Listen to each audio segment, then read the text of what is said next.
À Ichanohama, on se croirait encore au lendemain de la catastrophe. La vie ne parvient pas à renaître.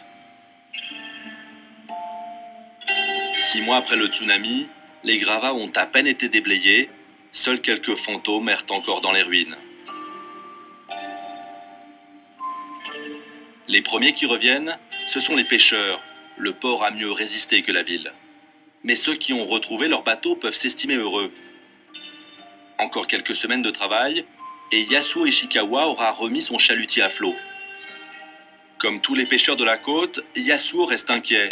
Des milliers de tonnes d'eau radioactive rejetées par la centrale de Fukushima ont contaminé l'océan. Ces réacteurs sont à 30 km. Le gouvernement et TEPCO, vous savez, ceux qui gèrent la centrale, ils nous disaient que c'était sûr. Et la population les a crus. On a été trahis. On ne sortira pas pêcher avant que la situation à la centrale ne soit calmée. Et la semaine prochaine, on va dégager tous les gravats qui restent dans les eaux du port. Aujourd'hui, dans la région, la pêche est totalement interdite. Nous sommes trop près de la centrale et de ses rejets radioactifs. Il faut descendre quelques dizaines de kilomètres plus au sud pour trouver des bateaux presque intacts et des pêcheurs en mer. Minoru n'a pas de chance. Son chalutier et ses filets sont en bon état, mais il est spécialisé dans la pêche au lançon, l'espèce de poisson aujourd'hui la plus contaminée. La centrale est là, à 70 km d'ici. C'est à cause d'elle qu'on nous interdit de pêcher le lançon, à cause de la radioactivité en mer. Du césium radioactif très concentré, et cette espèce s'est retrouvée interdite à la vente, et Minoru sans emploi. Il reçoit bien des indemnités de TEPCO, mais cela ne suffit pas. Minoru espère que l'interdiction sera levée au plus vite. Sa pêche part donc directement au laboratoire pour test de radioactivité. Pêcher, c'est toute ma vie, je ne sais faire que ça. Là, c'est la saison du lançon qui commence. Et si je ne peux pas les pêcher, c'est une catastrophe. Le lançon, le voici. Un poisson côtier qui émigre du nord vers le sud ici, en passant le long du littoral contaminé, tout près de la centrale. Ces autres espèces sont locales, elles ne sont pas radioactives. Mais Minoru n'a pas la licence pour les pêcher. Là, ces poissons, c'est pas pour les vendre. On n'a pas le droit. On se les partage entre pêcheurs et on les mange. Celui-là, on le mange en sashimi. Tout cru. Retour au port. Dans quelques jours, Minoru recevra le résultat des tests de laboratoire. Les poissons sont toujours radioactifs. La contamination au césium peut durer plusieurs années. Dans le lot, une autre espèce, encore plus petite et encore plus prisée. Ah, voilà enfin les bébés sardines. Oui, c'est bien ça. Là, il y en a d'autres. Ces sardines viennent d'arriver sur les côtes. Elles n'ont pas encore été testées en laboratoire. On n'a pas pu mesurer leur niveau de radioactivité. Donc on ne peut pas les manger.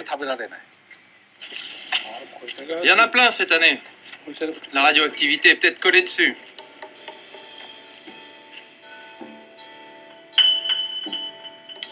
La halle aux poissons d'au-dessous n'est plus que l'ombre d'elle-même. Il y a encore quelques mois, elle bruissait de grossistes dès 6 h du matin. Les plus belles prises arrivaient sur les bonnes tables des restaurants de Tokyo avant midi. Allez, 20 000 pour ces trois-là, 20 000. Toutes ces espèces ont bien reçu leur autorisation de vente. Mais les Japonais ne veulent pas d'un poisson local entaché de soupçons. Leur prix a donc diminué de moitié.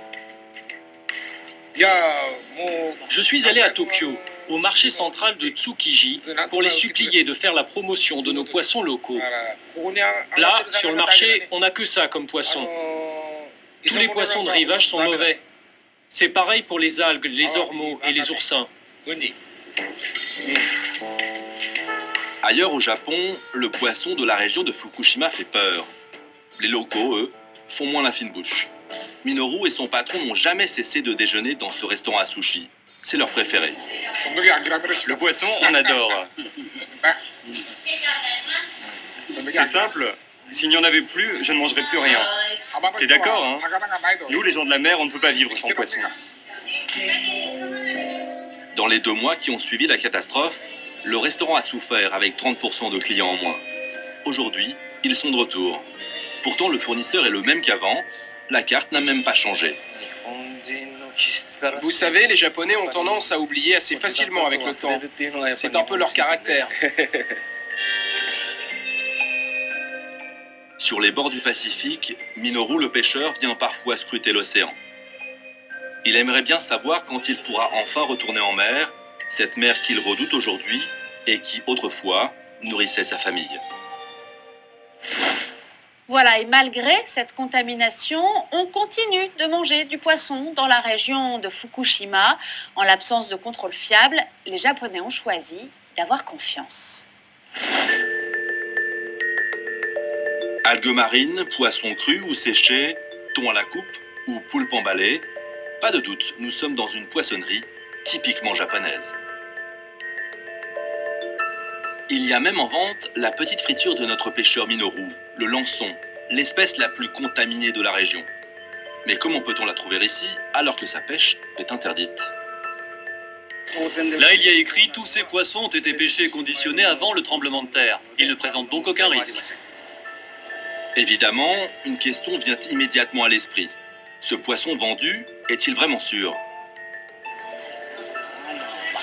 C'est peut-être un peu dangereux. Il y a peut-être de la radioactivité, mais j'essaye de ne pas y penser. Vous savez, si on s'inquiétait, on ne mangerait plus rien. On ne prendrait plus un bol de riz. Oui, plus de riz. Et c'est pareil pour les légumes.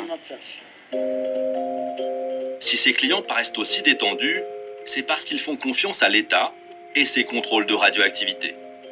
C'est ici, à seulement quelques kilomètres, que l'on reçoit les échantillons de poissons à analyser. Au menu aujourd'hui, du maquereau.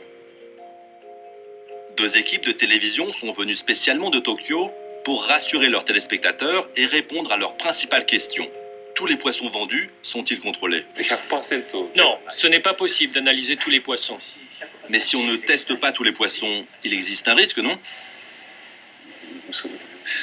Je n'ai pas envie de répondre à cette question. Vous savez, la règle, c'est la règle. Elle tourne là, la caméra? Ça va pas là. La règle, c'est de ne prélever qu'un échantillon de l'espèce étudiée et d'analyser uniquement la chair du poisson. Résultat, la peau, les arêtes et les intestins ne sont pas testés. On retire tout et en plus on enlève la tête. Pourquoi vous enlevez tout ça? Parce que ça ne se mange pas. Erreur. Les Japonais peuvent tout manger, peau et intestins compris. Ces lacunes dans les contrôles, Greenpeace les dénonce sans relâche. Pour l'ONG, il faut étendre les analyses à tout l'écosystème, y compris le plancton et les algues. Greenpeace a conduit ses propres tests ici à 30 km de la centrale. Sur cette algue dont les Japonais raffolent, le taux de radioactivité est 50 fois plus élevé que la norme. Tsunobu Fujita, lui aussi donne alerte. Mais lui est fonctionnaire à Fukushima, chargé du secteur de la pêche. Et quand un fonctionnaire japonais prévient lui-même du danger, c'est que la situation est grave. Le Japon sort d'un scandale de viande de bœuf radioactif vendue à Tokyo, faute de contrôle rigoureux. Selon lui, les tests de radioactivité sur le poisson ne sont pas plus fiables. Entre le moment où le poisson est mis en vente sur le marché et le résultat des analyses de la radioactivité, il y a forcément un laps de temps. Donc si on ne change rien à nos contrôles, on risque d'avoir le même problème qu'avec la viande contaminée. Ça ne se voit pas sur son visage, mais Tsunobu Fujita est indigné. Indigné que TEPCO et ses techniciens en blouse bleue aient pu déverser volontairement des milliers de tonnes d'eau radioactive dans l'océan. TEPCO, l'opérateur de la centrale nucléaire qui travaille toujours à colmater les fuites. Les conférences de presse sont quotidiennes, les employés égrènent des paramètres qui changent presque toutes les heures devant des journalistes un peu lassés. Et poser ici la question qui obsède tous les pêcheurs paraît bien incongru. Pouvez-vous garantir que TEPCO ne rejettera plus d'eau contaminée dans la mer? Pas de réponse. Même chez TEPCO, plus personne n'a de certitude. Et comment peuvent-ils s'engager alors que la centrale n'est toujours pas sous contrôle? Le coût économique de la catastrophe nucléaire est estimé à au moins 100 milliards d'euros. Et si les marques laissées par le tsunami disparaîtront bientôt, la menace radioactive, elle, invisible, restera sûrement plusieurs dizaines d'années.